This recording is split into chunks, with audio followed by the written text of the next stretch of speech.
Hey guys, hello and welcome to the channel once again. And today's session is going to be very different.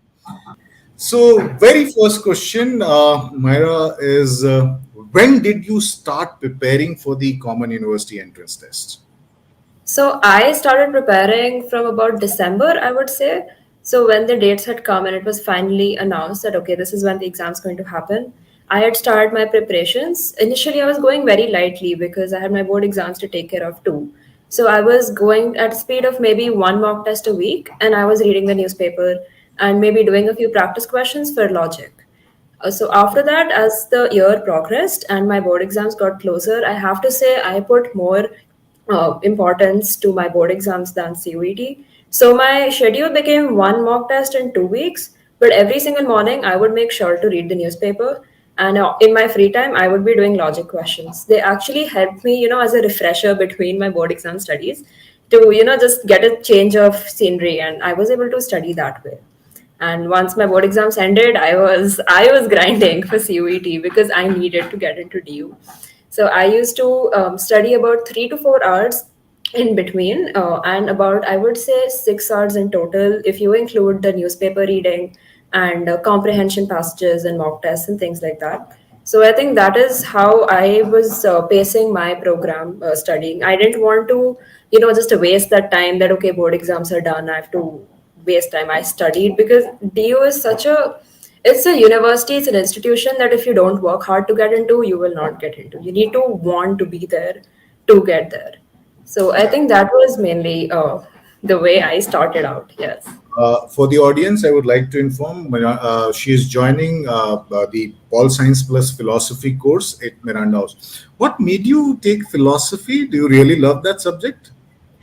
I think, sir, it just always had a certain attraction to me, just because philosophy is thinking about thinking. It's not thinking about one thing. And I think it's very crucial to human development and how the history of humankind has been. If you think about psychology, sorry, I'm so sorry, philosophy. And Paul science, I think it goes with philosophy because at the end of the day, a lot of these ideas, political ideas, are philosophies of different people.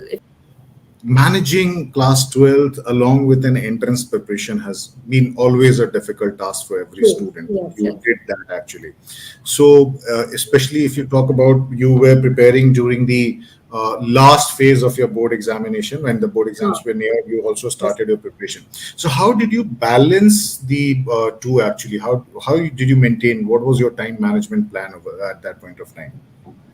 So I used to obviously at the time my board exams were the priority because it's a board exam. You have to pay more attention to it. But one thing I actually found because the syllabus for the CUET and the syllabus for board exam are pretty similar, a lot of the concepts were overlapping. So it's not like you had to devote so much extra time that you can't focus in your board exams. It was just a different way of answering. So in your board exams, if you have to give a subjective answer, in CUET, it's an objective answer. It actually, I think for me, it went hand in hand because something that I was revising for my board exams, I could revise for CUET. Something I was doing for CUET, it would click, oh, this might come in my board. So I would actually say that you should prepare side by side in tandem rather than have one finish and then go to the other because they really work together at the end of the day. If it's an NCRT syllabus, then somewhere you are going to have an overlap. And I think I used to prioritize my board exams in a way that I'd taken science in in my 12th grade, and I had given my CUET in similar subjects. So science I would prioritize by doing questions, solving answers, and going through the material. Whereas CUET was more of it used to be like if you do a mock test at the end of your day, then you're like, "Acha, I just studied this. This is also here." So it really helped me to do both the things at the same time because I was very apprehensive that if I focus on one thing and two things at once, I'm not going to be able to focus on one thing. But it actually, I would suggest that do both things together because in the end of the day, it's all knowledge that's going in. That's nothing wasted. You have studied science in class 11th Yes, and 12th. Now yes. you're moving to humanities. So why did you choose to take, if your plan was very clear that, why did you choose to study science in class 11th and 12th? That is a loaded question. So I'll be honest, in 10th grade, I did not know where I'm going to do, where I'm going to end up in my life. And I think that's very natural for a 15-year-old child. You don't know how you're going to end up. And in India, the thing is, if you take science, all avenues are open to you. So that is one primary concern which I had. But maths is something I did not want to let go.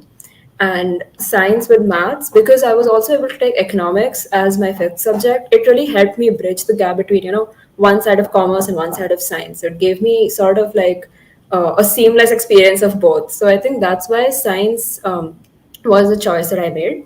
And I feel like to some extent it's actually helped me, even though, I've taken pol science and philosophy here, because the way that you think with science, the kind of logic that, it demands, it kind of, it's very good to apply that to something that's an art subject, because at the end of the day, it's all about understanding how things work. So I don't think, it's actually been helpful rather than the opposite. So the mock test is something which you did use to practice. So Yes, how do you yes. rate the mock test by Career Launcher? An honest opinion I would like to hear. I think the mock tests are actually really good, and this is actually my honest opinion, because they're very comprehensive. They have the first of all, they have the way that the actual exam is. They have the exact same thing. Even the interface in the exams is the same thing as you would experience in a real CUET paper. And I was very satisfied with the way the reading comprehensions were done and all the questions that were given, because there are other places where you can get tests from, but none of them match up to career launcher. And I'd say that at the end of each exam, it was a very, very comprehensive analysis that was given to me about where my strengths are, my weaknesses, how much time I'm taking for one concept, where I need to increase, decrease my focus. I think that was what was the icing on cake. Like, that was really the selling point for me. Thank you so much, Myra. And of course, I would like to ask that one question I'm sure the audience is waiting for. What is your advice? Now you have already done that. So what is your advice for the youngsters who will be appearing for the exam in the coming years, 24, 25? So what is your success mantra for them? What they should be doing? I know this is a very cliched example, but read the newspaper. It helps immensely.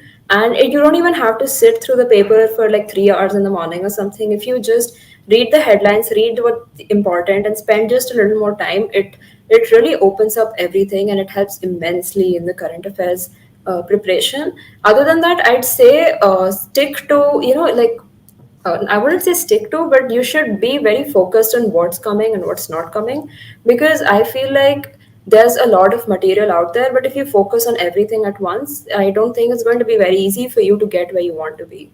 And of course, read books, read the classic literatures that are there, read modern literature, read books, because it helped me so much with my comprehension. It increases your speed, and you don't even realize that it's happening. And one more thing I would say is that go through vocabulary books. That is what I did for English, and I was able to score 100 percentile in it. So go through vocabulary books, because they are immensely helpful. That is what I would say is really the game changer for me. So once again, Myra, thank you so much for joining me today. Thank you And so much here's for having me today. yeah. So and here's All wishing the all best to the everyone. Yes. yeah. So that's what I was talking about. So that's from me and Myra. All the best to the youngsters who would be taking the exam next year. Thank you, sir. Thank you, everyone. Thank you.